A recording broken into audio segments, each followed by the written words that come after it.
Hello, greetings from the Northern Territory. Thank you very much for holding this Northern Development Conference, and thank you for inviting me to speak.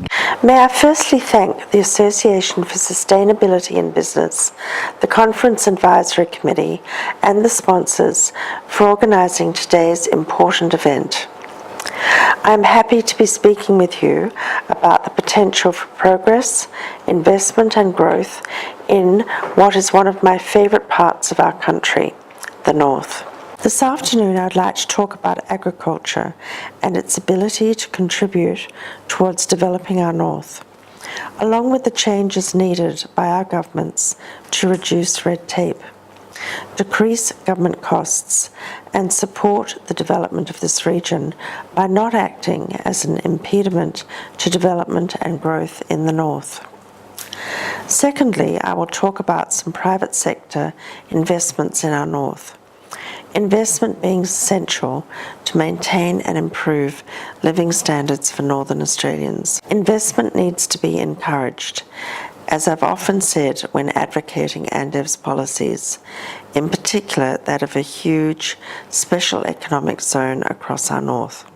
We're on the verge of an exciting time in agriculture, with indicators spelling a bright future for the industry, providing Australia remembers it must be cost competitive. Cattle prices are strong, the value of agricultural land is increasing, and innovative agrotech is becoming more useful. On top of this, overseas demand for our cleaner agricultural produce is growing strongly, and this growth is certain to continue as the globe's population and Asia's middle class continues to expand, the latter expected to grow to over 3 billion people by 2030. On my many trips to Asia, it has become very obvious that we, Australia, are an integral part of the Asian region and therefore need free trade agreements in the region and not be left out. We need to progress both Australasian and Austral-Pacific free trade agreements in addition to bilateral agreements.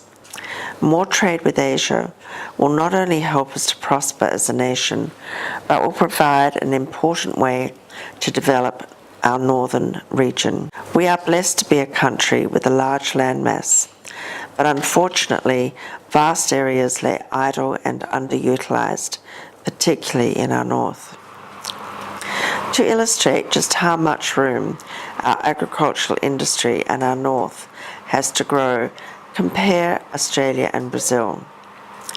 Both are the largest two countries in the southern hemisphere with similar land masses. Australia at 7.69 million square kilometres and Brazil just a little larger. Both are leading economies in their regions and both experience similar climatic conditions in many parts of their countries. Please ask yourself, how many head of cattle does Brazil have? And how many head of cattle do you think Australia has? The answer is astonishing.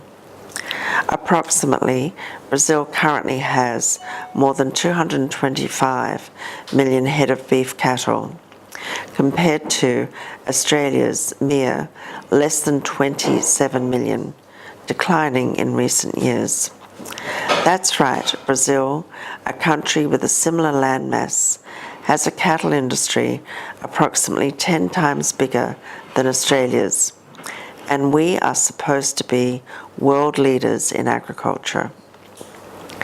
This comparison illustrates that Australia has a huge capacity to grow our agriculture industries. We have the room, we have the skills, we have the know-how, we have the history, and the Asian market right on our doorstep. We can achieve a cattle industry that is in the order of Brazil's only if our governments cut red tape and don't jeopardise our northern region. Too often, those in government and the bureaucracy implement growth and investment deterring regulations from capital cities without realising the adverse impact that they have. And it's not just me saying this. The Institute of Public Affairs researchers determined last year that the cost of red tape to the economy annually is a staggering $176 billion, equating to 11% of GDP. In short, the economic costs of red tape are larger than the size of the agriculture and mining sectors combined. A Productivity Commission report last year also concluded that farm businesses are, quote, subject to a vast and complex array of regulations. Their report also went on to say that, quote, regulations are in place at every stage of the supply chain, from land acquisition to marketing, and are applied by all levels of government, end quote. The report stated that because of their sheer number and vast complexity, quote, the cumulative burden of regulation on farmers is substantial, end quote. Excessive regulation, red tape, and other government costs are, as respected business commentator Terry McCran says, nothing more than taxes in disguise. Making it easier for farmers to do business is key to ensuring that Australia doesn't miss this massive opportunity to develop and grow the North. Take just one example of government regulation that acts to prevent our industry from developing. Many of you would know of the Fitzroy River in the Kimberleys in West Australia. Across the average wet season, approximately 7,000 gigalitres of water is wasted as it uselessly overflows into the ocean. Now, 7,000 gigalitres of water can be hard to put into perspective. Think of it this way. The Fitzroy could fill 14 times the huge Sydney Harbour. In other words, the Fitzroy waters flow past many stations unused into the sea. As it stands in 2017, the government only allows one water licence to access water from the Fitzroy River for Liveringa in the Kimberleys. And guess how much water the government permits to be taken? 6 gigalitres.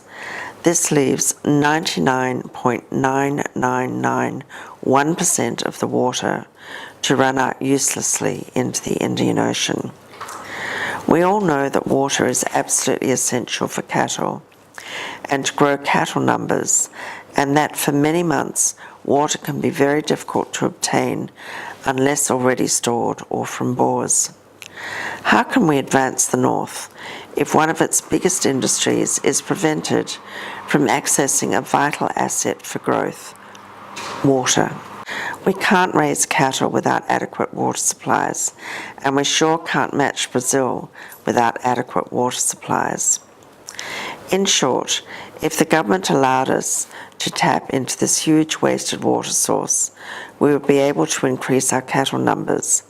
And just imagine the benefit to all the related industries which depend upon agriculture.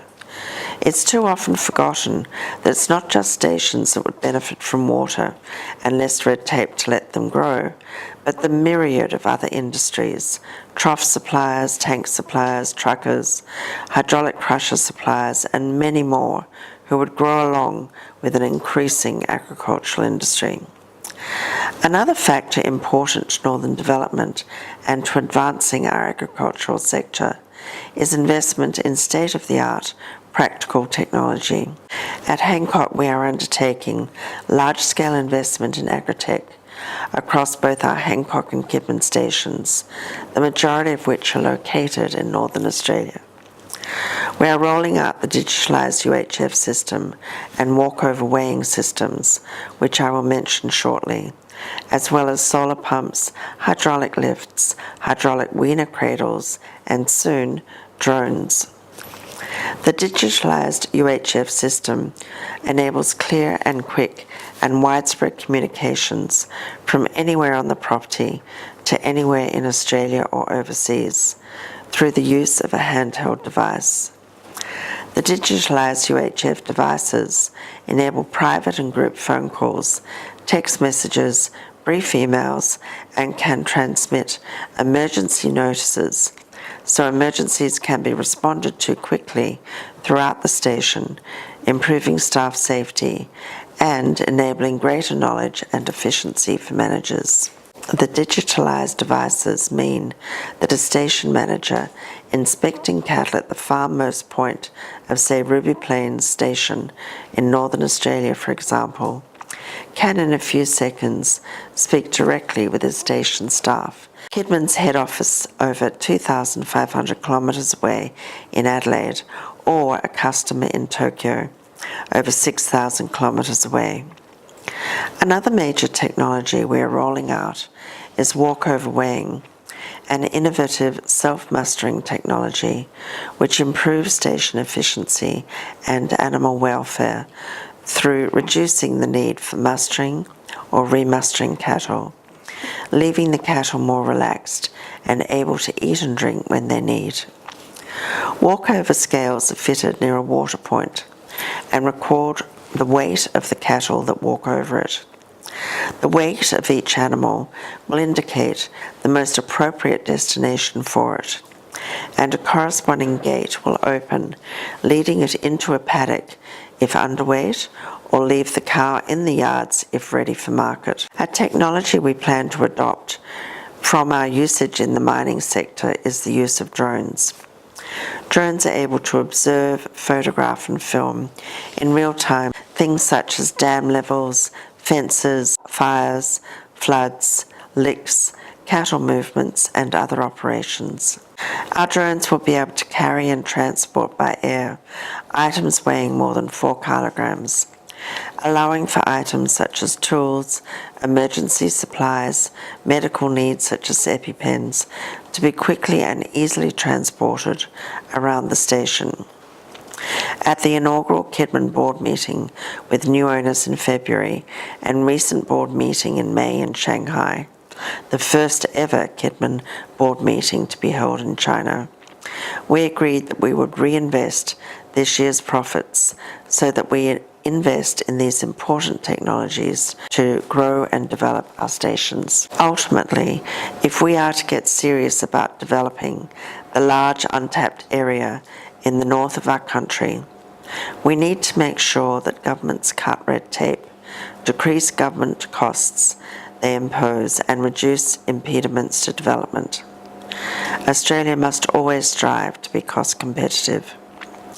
The example of the Fitzroy River is a telling one, but unfortunately there are many more examples of unfortunate government impediments right across the north. The second crucial part to northern development is technology investment. As technology becomes more advanced, we must harness its benefits. This in turn will allow us to be better able to develop and grow the north. I hope that you will join me later this year in Canberra as we launch Australia's inaugural National Agriculture and Related Industries Day on 21st of November. This will be a day where we recognise the efforts of those who work in our agricultural industry and speak up for our industry and its importance to the Australian economy. And of course, for those interested in the mining industry, please join us each year for the Mining and Related Industries Day, held annually on November the 22nd. I wish all attending an interesting and enjoyable conference, and let's encourage the development of regional free trade agreements. Thank you.